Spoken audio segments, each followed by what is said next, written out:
Welcome dear rockers, कैसे हो आप सभी। तो आज हम लेकर आ चुके हैं आपके लिए गेम ऑफ थ्रोन्स में टीरियन लेनेस्टर का किरदार निभाने वाले पीटर डिंकलेज की एक्टिंग में इसी साल रिलीज हुई एक सुपर ब्लैक कॉमेडी मूवी जिसका नाम है द टॉक्सिक अवेंजर। अगर आप चैनल पर नए हो तो एक बार जरूर सब्सक्राइब कर दीजिए। तो कहानी की शुरुआत में एक इन्वेस्टिगेटिव जर्नलिस्ट को दिखाते हैं जो काफी टेंशन में लगता है, और तब जेजे नाम की एक औरत अंदर आती है। वो पूछता है सबूत मिल गया ना। वो जर्नलिस्ट को एक हार्ड ड्राइव देकर कहती है कि सारा सबूत इसमें है, और जब ये दुनिया को पता चलेगा तो बीटीएच कंपनी खुद ब खुद बंद हो जाएगी। फिर जर्नलिस्ट उसे अपने सिस्टम में कनेक्ट करके दिखाता है। दरअसल इस हार्ड ड्राइव में बीटीएच नाम की एक फार्मास्यूटिकल कंपनी के बारे में कई डिटेल्स हैं। जेजे उसी कंपनी में काम करती थी, और ये बीटीएच है ना दोस्तों, नई दवाइयां बना रही है, और उसके लिए वो इंसान और जानवरों पर कई एक्सपेरिमेंट्स कर रहे हैं, और बीटीएच की फैक्ट्री का सारा वेस्ट पास्ट की झील में डिस्पोज कर दिया जा रहा है। इन सभी बातों का ठोस सबूत इस हार्ड ड्राइव में है। तो जर्नलिस्ट बड़ा खुश होता है कि बस अब बीटीएच की कोई खैर नहीं, उसको कोई नहीं बचा सकता। और तभी किसी की आहट को सुनकर जर्नलिस्ट जेजे को हार्ड ड्राइव देकर कहता है कि वो लोग आ चुके हैं, तुम ये हार्ड ड्राइव लेकर निकल जाओ और इसे सेफ हाथों में पहुंचा देना। इसी बीच मुर्गे जैसा मास्क पहनकर एक आदमी आता है दोस्तों, जिसका नाम है नड्स, लेकिन जर्नलिस्ट उसे आवाज देकर डाइवर्ट करता है, और इसी बीच जेजे हार्ड ड्राइव के साथ तेजी से भाग जाती है। लेकिन रास्ते में नड्स के साथ ही आ जाते हैं, जिनसे बचने के लिए वो वापस ऊपर जाकर वहां से नीचे कूद जाती है, और इस वजह से होता यह है कि हार्ड ड्राइव टूटकर बिखर जाता है। जेजे की सारी मेहनत बेकार चली गई, लेकिन फिर भी वो जान बचाकर वहां से भाग जाती है। दूसरी ओर नड्स और उसके साथी जर्नलिस्ट को घेर लेते हैं दोस्तों। दरअसल ये नड्स का गैंग है जो बीटीएच के लिए काम करता है। जर्नलिस्ट तो एकदम कूल होकर कहता है कि तुम लोग मुझे जान से मार ही नहीं सकते। तो गैंग का तभी एक आदमी उसे शूट कर देता है, और वो बेचारा नीचे गिर जाता है। लेकिन कुछ ही सेकंड्स में वो दोबारा खड़ा होता है दोस्तों, और कहता है कि यार मैं कितनी बार बताऊं कि मैं मरने नहीं वाला। एक और आदमी उसको गन शूट करता है, लेकिन इस बार भी वो उठ जाता है। तीसरी बार एक पावरफुल गन से शूट किया जाता है तो जर्नलिस्ट विंडो ग्लास तोड़कर बाहर जा गिरता है, और जेजे के पैरों के पास सीधे लैंड करता है। जेजे को लगता है कि वो मर चुका होगा, और वो भी वहां से भाग जाती है। लेकिन तब जर्नलिस्ट की आंखें हिलती है, मतलब वो मरा नहीं अभी भी। और यहाँ पे मूवी का टाइटल डालकर द टॉक्सिक अवेंजर शुरू होती है।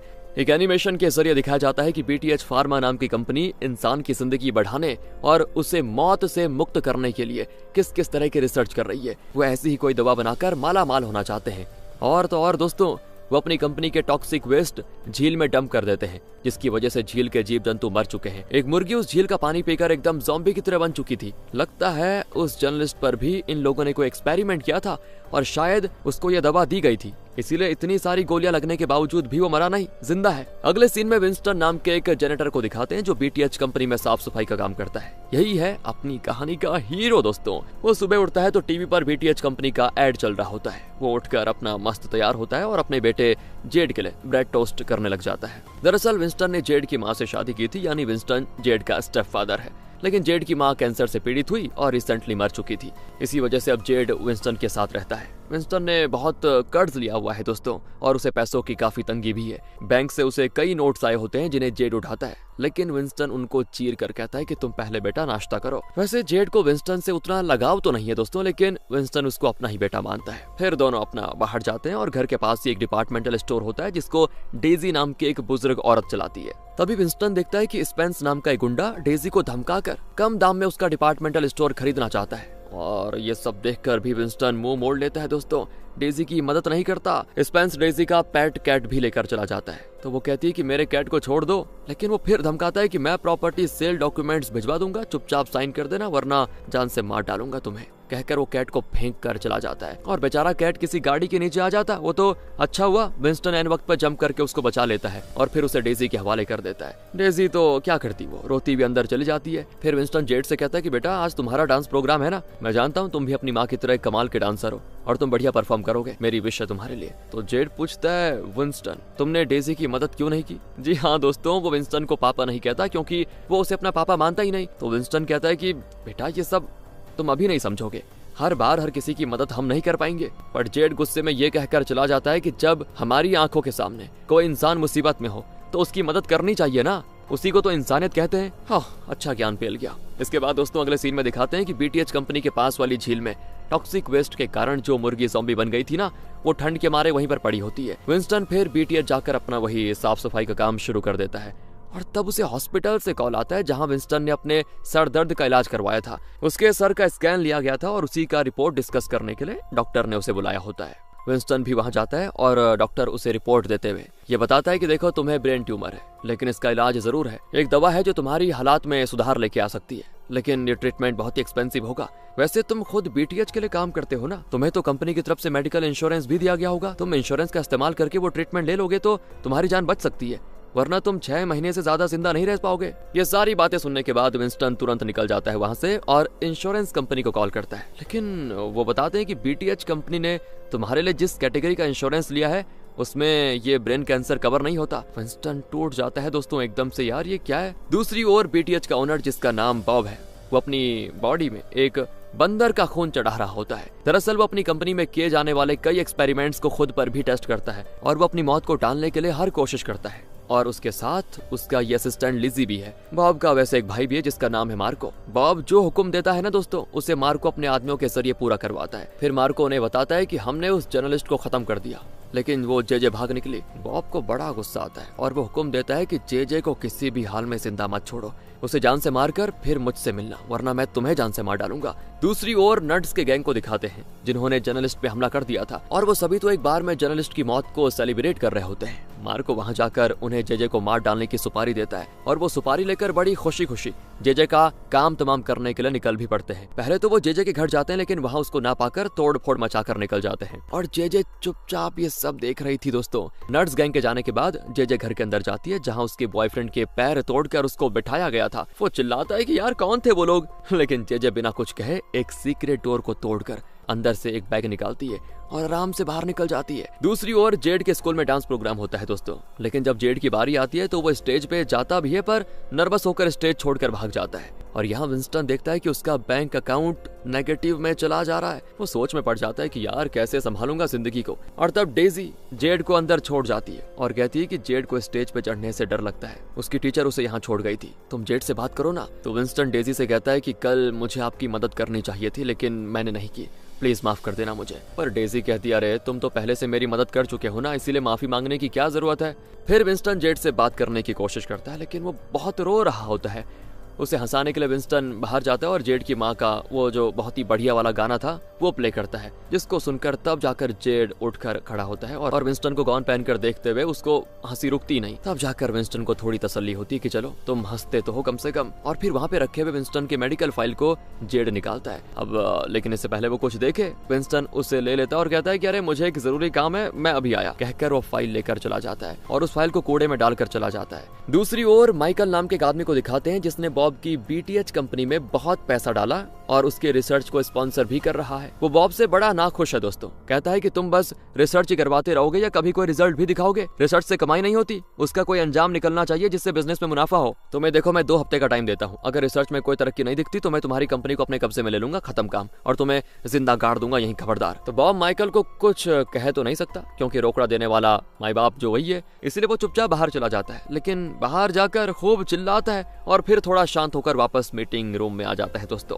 इतने में विंस्टन एक मास्क पहनकर अंदर आ जाता है। सिक्योरिटी उसे रोकने की कोशिश करते हैं लेकिन वो उसको रोक ही नहीं पाते। लेकिन तब बॉब पूछता है तुम कौन हो भाई, यहाँ क्या लेने के लिए आ गए। विंस्टन बताता है कि मैं आप ही की कंपनी का जेनेटर हूँ, 12 साल से यहीं पे मेहनत से काम कर रहा हूँ, मुझे ब्रेन कैंसर हो गया है और डॉक्टर ने कहा है कि अगर मेरा इलाज ना हुआ तो 6 महीने के अंदर मर जाऊंगा। देखो मेरा एक बेटा है, वो अनाथ हो जाएगा, आपकी कंपनी ने मुझे जिस कैटेगरी का इंश्योरेंस दिया है उसमें तो मेरी बीमारी कवर ही नहीं हो रही, मेरी मदद कीजिए ना प्लीज, मुझे और मेरे बेटे को बचा लीजिए ना। तो बॉब लिजी को इशारा करता है कि इसको बाहर लेके जाओ पहले। फिर वो विंस्टन से कहता है कि लिजी तुम्हारी पूरी मदद करेगी, तुम उसके साथ जाओ। लेकिन लिजी उसको बाहर ले जाकर बाहर धकेल देती है। विंस्टन को बड़ा गुस्सा आता है दोस्तों। वो ग्लास पर कान रखकर सुनता है तो पता चलता है कि बॉब और लिजी विंस्टन के बारे में ही बात कर रहे हैं और उसकी कद का मजाक उड़ाकर हंस भी रहे हैं। और फिर विंस्टन मायूस होकर बीटीएच कंपनी चला जाता है और वहाँ जेजे भी अंदर जाने का मौका ढूंढ रही होती है। तो जैसे विंस्टन अंदर जाता है ना तो दरवाजा बंद होने के पहले जेजे भी अंदर घुस जाती है, जिस वजह से मार्को के फोन पर अलार्म बज जाता है कि कोई बिना परमिशन के अंदर घुस आया है। वो कैमरा में भी जेजे को अंदर जाते हुए देख लेता है और तुरंत ही नर्ड्स गैंग को कॉल करके बता देता है।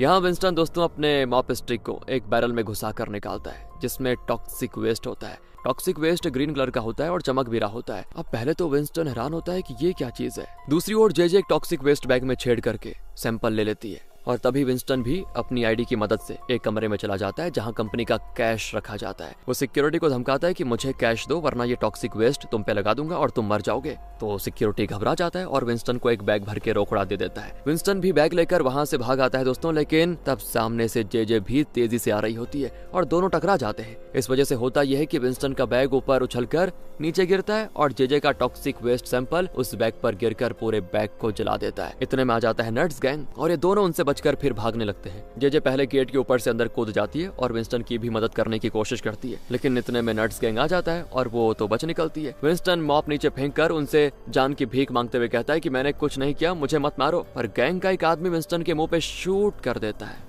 और वो गिर जाता है नीचे। फिर मार्को आता है तो ये लोग बड़े खुश होकर चिल्लाते हैं कि हमने उसे मार डाला। मार्को चिढ़ जाता है कि नालायक कहीं कि मैंने इस लड़की की जान लेने को कहा था, इस आदमी को क्यों मारा तुम लोगों ने। कहकर वो जेजे की फोटो दिखाता है और कहता है कि सालों जब तक तुम इसका कत्ल नहीं कर देते मैं तुम में से किसी को पैसा नहीं दूंगा, पहले इस लाश को डिस्पोज करो। अब उसके जाने के बाद नर्ड्स विंस्टन को उठा ले जाकर टॉक्सिक वेस्ट वाले एक टैंक में डाल देता है और विंस्टन का मॉब भी दोस्तों अंदर फेंक कर अपने गैंग के साथ निकल जाता है। अब टॉक्सिक वेस्ट पानी में फैलने लगता है जिसकी वजह से विंस्टन की बॉडी म्यूटेट होने लग जाती है और देखते ही देखते उस केमिकल से विंस्टन एक खतरनाक मॉन्स्टर जैसा बन जाता है। विंस्टन अपने घर आता है तो वहाँ पे स्पेंस फिर से डेजी को धमका रहा होता है और जैसे तैसे जबरदस्ती डेजी से प्रॉपर्टी डॉक्यूमेंट्स पे साइन करवाकर उस सुपरमार्केट को अपने कब्जे में करना चाह रहा है। ये देखकर विंस्टन एक लैडर पर चढ़कर अपने घर के विंडो की ओर जाता है। इसी बीच जो जेड है ना, वो विंस्टन को कॉल करके वॉइस मेल करता है कि तुम कहाँ चले गए, जल्दी घर लौटाओ ना। विंस्टन बड़ा खुश होता है कि जेड उसे कितना मिस कर रहा है बताओ। वो कहता है मैं इधर हूँ बेटा, कहकर वो दरवाजा खोलता है तो विंस्टन का रूप देखकर जेड डर के मारे एक बड़ा प्लेट उठाकर विंस्टन को मार देता है और बेचारा विंस्टन सीधे नीचे खड़ी कार पे जा गिरता है। दोस्तों वो कार किसकी पता है, स्पेंस की थी और वो तो फिर विंस्टन पे बरस पड़ता है कि तुम आगे रोको और मेरी गाड़ी डैमेज क्यों कर दी। विंस्टन कहता है ये एक एक्सीडेंट था, बस मैंने जानबूझकर नहीं किया। गुस्से में स्पेंस विंस्टन को शूट कर देता है, लेकिन कहाँ दोस्तों, विंस्टन तो बुलेट को अपने हाथ से रोक लेता है। टॉक्सिक वेस्ट के केमिकल्स ने दरअसल विंस्टन को बहुत ही स्ट्रांग बना दिया था, एकदम सुपर हीरो की तरह। वो बुलेट को फेंक कर कहता है कि जब मैं बोल रहा हूँ ना ये एक्सीडेंट था तो फिर मुझे शूट क्यों किया तुमने। कहकर वो भाग कर स्पेंस का हाथ खींचता है तो स्पेंस का हाथ उसकी बॉडी से अलग होकर विंस्टन के हाथ में आ जाता है और ये देखकर तो लोग चिल्लाते हैं कि ये मॉन्स्टर है, भूत है। वो विंस्टन को फिर चेस करने लगते हैं और विंस्टन उनसे बचकर भागता है। इसी बीच डेजी अपना साइन किया हुआ प्रॉपर्टी डॉक्यूमेंट लेकर चुपचाप कट लेती है। हाँ दोस्तों, विंस्टन लोगों से यहाँ बचकर जंगल के अंदर जाकर पेड़ के पीछे छुप जाता है, लेकिन वो बेहोश हो जाता है। अगली सुबह उसे होश आता है तो पता चलता है कि वो जंगल के बीच एक घर में है। दरअसल ये स्टॉकिंग्स नाम के एक सन्यासी का घर है जो कि बाहरी दुनिया से खुद को अलग करके इस जंगल में अकेला रह रहा है। विंस्टन कहता है क्या मुझे देखकर तुम्हें डर नहीं लग रहा। स्टॉकिंग्स कहता है शायद तुम नहीं जानते, मैं एक डॉक्टर हूँ और मुझे साफ पता चल रहा है कि तुम इंसान ही हो, लेकिन तुम्हारे शरीर में कुछ बदलाव आए हैं, सिर्फ तुम्हारी एनाटॉमी बदल गई है, इसलिए मेरे डरने का तो सवाल ही नहीं उठता। लेकिन डॉक्टर आप जंगल में क्यों रह रहे हो। स्टॉकिंस कहता है कि दुनिया प्रदूषित हो चुकी है और अगर कहीं साफ हवा मिल रही है तो वो जगह ये जंगल है। मैं शहर में रहता था लेकिन वहाँ की जिंदगी से उब गया मैं और यहाँ रहने चला आया। अब वहाँ पे टॉक्सिक वेस्ट वाला मॉप स्टिक देखकर विंस्टन पूछता है ये आपको कैसे मिला। तो स्टॉकिंस कहता है कि ये तो मुझे झील के पानी में मिला, वैसे तुम और ये मॉप स्टिक बिल्कुल एक जैसे दिखते हो, अगर तुम्हें चाहिए तो रख लो। विंस्टन मॉप स्टिक लेकर खुशी खुशी शहर की ओर भागता है। दूसरी ओर दोस्तों न्यूज चैनल्स में विंस्टन की चर्चा हो रही होती है, लेकिन वो विंस्टन को मॉन्स्टर बता रहे होते हैं। एक चैनल पर तो दिखाते हैं कि एक गैंग ने किसी होटल में घुसकर वहां के लोगों को बंदी बनाकर रखा हुआ है। पुलिस वाले गन्स लिए उस गैंग के साथ नेगोशिएट करने के लिए बाहर वेट कर रहे हैं। अंदर सारे हॉस्टेजेस घबराकर उस गैंग की हर बात मानते हैं, लेकिन एक औरत के चेहरे पे डर नाम की कोई चीज नहीं होती। उनका फिर गैंग लीडर चिढ़ जाता है और उसे धमकाता है कि अगर तुम अभी उठ खड़ी नहीं हुई तो मार डालूंगा। वो औरत गुस्से में उस पर पानी फेंक देती है तो गैंग लीडर उसको जान से मारने जाता है, लेकिन इतने में ग्लास विंडो तोड़कर विंस्टन अंदर एंट्री लेता है और अपने टॉक्सिक वेस्ट मॉप स्टिक से गैंग के एक आदमी को मारता है। तो टॉक्सिक वेस्ट की वजह से उसका सर धड़ से अलग, वो डर के मारे विंस्टन को अंधाधुंध शूट करने लग जाते हैं। लेकिन कहाँ उसको कुछ थोड़ी होने वाला था, वो अकेले ही पूरे गैंग को खत्म करके हॉस्टेजेस को बचा लेता है। सारे हॉस्टेजेस बाहर जाने लग जाते हैं और जब विंस्टन बाहर निकलता है तो पुलिस उस पे फायर करने वाली होती है, लेकिन एक हॉस्टेज कहता है नहीं नहीं नहीं, उसे शूट मत करो, उसी ने हमें बचाया है। पुलिस वाले रुक जाते हैं और विंस्टन से पूछते हैं कि तुम हो कौन और तुमने इतना रिस्क लेकर इन लोगों को क्यों बचाया। तब विंस्टन कहता है कि जब तुम्हारी आंखों के सामने दूसरा इंसान मुसीबत में हो तो उसकी मदद करनी चाहिए, उसी को इंसानियत कहते हैं और ये मुझे मेरे बेटे जेड ने सिखाया है। टीवी पर ये सब देखकर जेड समझ जाता है कि वो मॉन्स्टर नहीं विंस्टन है, यानी उसके पापा। हालांकि अभी तो वो मानता नहीं। फिर विंस्टन एक बिल्डिंग के ऊपर जाकर एकदम शान से पोज करता है लेकिन असल में वो सुसु कर रहा होता है दोस्तों। वो नीचे देखता है और उस दृश्य को देखकर घबराकर पीछे हट जाता है और तब हमें दिखाते हैं कि उसका सुसु एकदम एसिड की तरह कई चीजों को जला चुका होता है। विंस्टन चौंक भी जाता है कि ये मैं क्या निकाल रहा हूँ अपनी बॉडी से। दूसरी ओर स्पेंस टीवी पर दोस्तों विंस्टन को देखकर उसका कत्ल करने के लिए अपने आदमियों को भेज देता है, क्योंकि विंस्टन की वजह से स्पेंस का हाथ कटा था। तो विंस्टन को देखकर बॉब को भी अंदाजा हो जाता है कि उसी के फैक्ट्री के टॉक्सिक वेस्ट से विंस्टन इतना पावरफुल बना है और वो अपने साइंटिस्ट से ये कहता है कि देखो विंस्टन को इतना पावरफुल बनाने वाले उस टॉक्सिक वेस्ट का फॉर्मूला तुम रिक्रिएट करो। लेकिन वो लोग कहते हैं कि अगर उस फॉर्मूला को रिक्रिएट करना है तो उसमें कई साल लग जाएंगे, इसके बजाय आप विंस्टन को ही पकड़कर यहाँ लाए तो उसका ब्लड सैंपल्स के जरिए हम सीरम तैयार कर सकते हैं। बॉब फिर मार्को को कहता है कि विंस्टन का एक बेटा है ना, तुम उसे उठा लाओ, फिर वो खुद ब खुद हमारे पास चला आएगा। और यहाँ जेजे विंस्टन के आईडी के जरिए उसका एड्रेस पता लगा लेती है और फिर जाती है उसके घर। वो जेड को बताती है कि विंस्टन का म्यूटेशन कैसे कैसे हुआ था। तब मार्को और उसका गैंग तभी दरवाजा तोड़कर अंदर आ जाते हैं, लेकिन जेजे जेड को लेकर वहाँ से बच निकलती है इसी बीच। और तब गैंग का एक आदमी जेड पे शूट करता है, जिससे होता यह है कि ट्रैकिंग डिवाइस जेड के शर्ट में जाकर फिक्स हो जाता है। इस वजह से दोस्तों अब मार्को उसको ट्रैक कर पाएगा। इसी बीच जेड और जेजे के सामने विंस्टन आ जाता है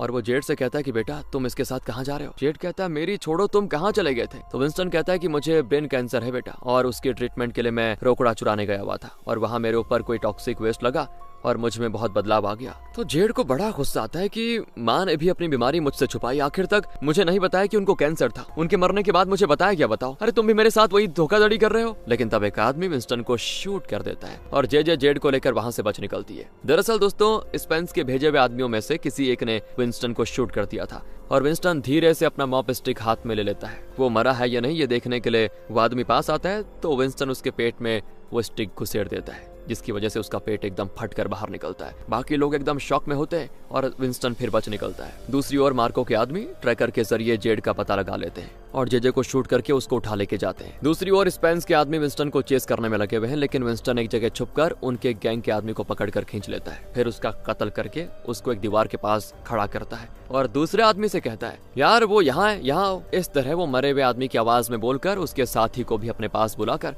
उसका भी खात्मा कर देता है। एक एक करके इसी तरह वो पूरे गैंग को खत्म कर देता है दोस्तों। दूसरी ओर मार्को जेड को लेकर बॉब के पास लेके जा रहा होता है। लगता है मार्को को बच्चों से बड़ा लगाव है। वो कहता है कि बेटा फिक्र मत करो, हम तुम्हें कुछ नहीं करेंगे, हमें तो बस तुम्हारे पापा चाहिए। तो जेड कहता है पापा?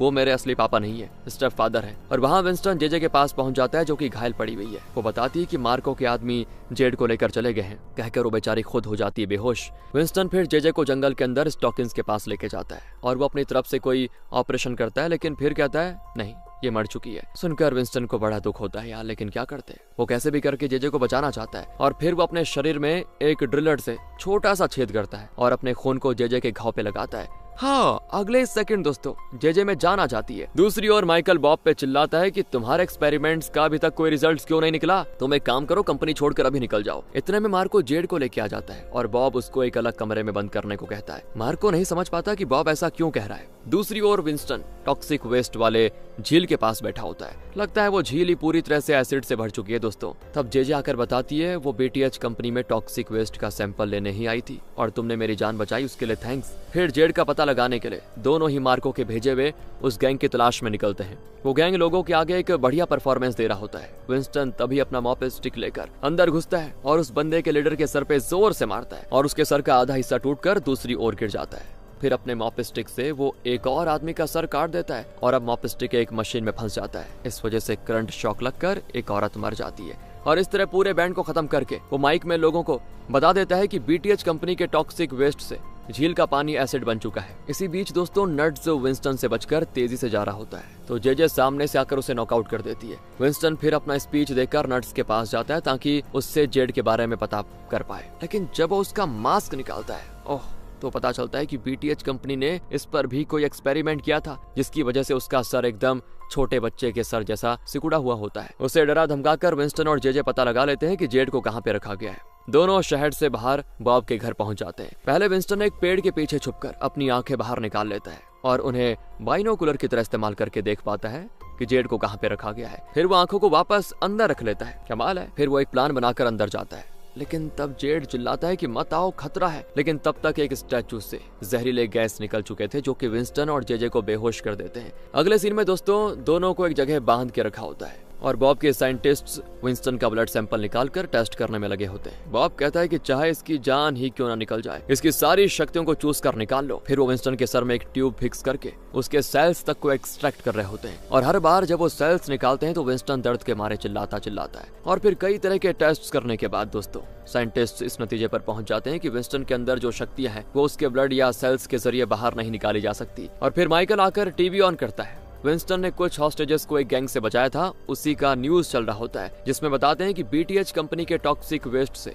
झील टॉक्सिक हो गई है और अब उसमें पानी के बजाय एसिड है। उसी की वजह से लोग म्यूटेट हो रहे हैं। और फिर माइकल बॉब पे भड़क जाता है कि अपनी कंपनी के सीक्रेट्स लीक कैसे हो गए। उसके ताने दोस्तों बॉब से सहे नहीं जाते और वो गुस्से में एक बोतल में रखे हुए विंस्टन के सेल्स और सीरम वगैरह पी जाता है। अगले ही सेकंड उसकी आंखें हो जाती हैं ग्रीन और वो धीरे धीरे म्यूटेट हो जाता है। उसका अजीब बर्ताव देखकर माइकल पूछता है ये तुम्हें क्या हो गया। बॉब कहता है कि तुम्हें रिजल्ट चाहिए थे ना, ये देखो ये है रिजल्ट। कहकर वो तेजी से माइकल की ओर भागता है और माइकल के आदमी उसे शूट करते हैं, लेकिन बॉब सभी को बेरहमी से मार देता है। तब लिज़ी अंदर आती है और उसको अंदाजा हो जाता है कि सीरम पीकर बॉब बड़ा खतरनाक मॉन्स्टर बन चुका है। वो खुद भी उसकी तरह शक्तिशाली बनने की ख्वाहिश में बॉटल में बची हुई सीरम की 2-3 बूंदें अपने मुंह में डाल देती है और वो खुद भी दोस्तों एक मॉन्स्टर बन जाती है, लेकिन उसका रूप घिनौना बहुत ज्यादा, जो उसको अच्छा नहीं लगता। फिर वो साइंटिस्ट से कहती है कि मुझे फिर से नॉर्मल बनाने के लिए कोई एंटीडोट बनाकर दो ना। और फिर वो मार्को से कहती है कि जेड को जान से मार डालो। मार्को कहता है क्यों मारे, वो छोटा बच्चा है। तो लिज़ी गुस्से में मार्को को बुरी तरह पीटकर खुद जेड की जान लेने के लिए जाती है और यहाँ जे विंस्टन को जगाकर कहती है कि वो लोग जेड की जान लेने वाले हैं, तुम जाकर बचाओ उसको। विंस्टन फिर गुस्से में अपनी जंजीरें तोड़ने की कोशिश करता है, लेकिन वो काफी मजबूत होती है। और तब विंस्टन को एक आइडिया आता है और वो जे से कहता है कि सुनो, थोड़ी देर के लिए अपनी आंखें बंद कर दो। कहकर वो अपना पैंट जिप खोलने लग जाता है। जे कहती है अबे ये क्या करने वाले हैं। तो विंस्टन कहता है कि तुम्हें कुछ नहीं करूंगा, तुम बस आंखें बंद करो। दरअसल दोस्तों आप सही समझे, वो सुसु करने वाला है, क्योंकि उसका सुसु तो एसिड है, इसलिए वो एम करके सीधे जंजीर पे सुसु करता है, जिससे कि वो टूट जाती है। इसी तरह वो जे की जंजीर भी तोड़ देता है और दोनों वहां से निकलते हैं। इसी बीच जेड को जान से मारने 2 लोग आ जाते हैं, लेकिन विंस्टन ऐन वक्त पे वहां पहुंचकर नीचे पड़े एक प्लेट को उठाकर फेंकता है, जिससे कि उन दोनों में से एक आदमी मारा जाता है और दूसरा आदमी अंधाधुंध शूट करने लग जाता है। तो एक बुलेट वहां रखे गैस सिलेंडर को लग जाती है और वो जगह बूम ब्लास्ट सभी अलग अलग दिशाओं में फेंक दिए जाते हैं। अब दोस्तों विंस्टन को जेड के साथ बिताए हुए हर पल याद आते हैं। इस ब्लास्ट में जेड के बचने की कोई गुंजाइश ही नहीं थी। ये ही सोचकर विंस्टन काफी आक्रोश में होता है। इतने में बॉब अपने मॉन्स्टर वाले रूप में वहां पे आता है। तो विंस्टन अपने टॉक्सिक वेस्ट मॉप स्टिक से उस पे हमला करता है और चिल्लाता है कि तुम्हारी वजह से मेरा बेटा मारा गया। तो बॉब तो एक कुल्हाड़ी से अटैक करता है, लेकिन विंस्टन के टॉक्सिक वेस्ट मॉप स्टिक से कुल्हाड़ी पिघल जाती है दोस्तों और उसमें हो जाता है छेद। दूसरी ओर जे बीटीएच के खिलाफ सारे प्रूफ बनाकर निकालने वाली होती है, लेकिन तब लिज़ी उस पे हमला कर देती है। दोनों की काफी लड़ाई होती है और एक पॉइंट पर जे एक बड़ा पत्थर उठाकर लिज़ी को पेल देती है और यहाँ बॉब विंस्टन को नीचे धकेलकर कुल्हाड़ी से उसे उतरने वाला होता है, लेकिन ऐन वक्त पर जे आकर बॉब को उस पत्थर से मारकर फ्लैट कर देती है। अब विंस्टन भी उसे पीटने लग जाता है कि मैं अपने बेटे की मौत का बदला लेकर रहूंगा। तब जेड की आवाज आती है कि पापा रुक जाओ और विंस्टन शॉक में मुड़ता है। तो जेड और मार्को खड़े होते हैं और यहाँ फ्लैशबैक में दिखाते हैं कि जब उस कमरे में ब्लास्ट हुआ था उसके कुछ ही देर पहले उस कमरे के एक सीक्रेट दरवाजे के जरिए मार्को ने जेड को बचा लिया था। प्रेजेंट में दोस्तों विंस्टन जेड को जिंदा देखकर बड़ा खुश होता है और क्योंकि जेड ने पहली बार विंस्टन को पापा कहा है वो बहुत ही इमोशनल हो जाता है। तब बॉब विंस्टन पे करता है अटैक। तो विंस्टन अपने मॉप स्टिक से उसे उठाकर कार के बोनट पर पटक देता है, जिससे बॉब का सर इंजन के अंदर चला जाता है। फिर जे करती कार स्टार्ट और बॉब के सर के टुकड़े टुकड़े हो जाते हैं। विंस्टन आगे जेड से पूछता है कि अब से तुम मुझे पापा ही कहोगे ना, नाम से तो नहीं बुलाओगे। इस तरह विंस्टन बड़ा इमोशनल हो रहा होता है, लेकिन तब लिज़ी पीछे से विंस्टन की पीठ पे रॉड घुसा देती है। लेकिन विंस्टन को तो मौत आने वाली है नहीं। वो लिज़ी को उठाकर लेके जाता है, केमिकल बैरल्स पे फेंक देता है सीधे। विंस्टन की मॉप स्टिक की गर्मी की वजह से केमिकल बैरल ब्लास्ट हो जाते हैं, जिससे मारी जाती है वो लिज़ी और चोट लगने की वजह से विंस्टन को हॉस्पिटल में एडमिट किया जाता है, जहां उसके सर को स्कैन किया जाता है पहले। तो डॉक्टर बताता है तुम्हारा ब्रेन ट्यूमर गायब हो चुका है। अब बीटीएच कंपनी की असलियत पब्लिक को पता चल चुकी थी। जे के पास जो भी बीटीएच के खिलाफ सबूत था उसे वो सरकार के हवाले कर देती है और बीटीएच कंपनी में लग जाता है बड़ा सा ताला। अब सभी विंस्टन को एक सुपर हीरो के रूप में स्वीकार कर लेते हैं और उसका नाम रखते हैं द टॉक्सिक अवेंजर। जेड अब विंस्टन को अपना स्टेप फादर न मानकर असली पापा मानने लग गया था। दूसरी ओर वो म्यूटेटेड मुर्गी दोस्तों जो झील के पास पड़ी हुई थी, अब उसने 3 अंडे दिए होते हैं और उसे देखकर स्टॉकिंस कहता है कि अरे वाह तुम तो माँ बनने वाली हो। कहकर वो अंडे को ले जाकर ऑमलेट बनाकर खा लेता है। जेड को अब स्टेज पे चढ़ने से डर नहीं लगता और मस्त परफॉर्म करता है। बाप बेटा मजे से रहने लग जाते हैं और इसी के साथ दोस्तों ये कहानी होती है यहाँ पे खत्म। बाकी आप बताइए आपको कैसी लगी, मजा आया क्या? मिलते हैं आपसे अगली वीडियो में। ध्यान रखेगा अपना, क्योंकि बहुत ज्यादा जरूरी है। And finally thanks for watching.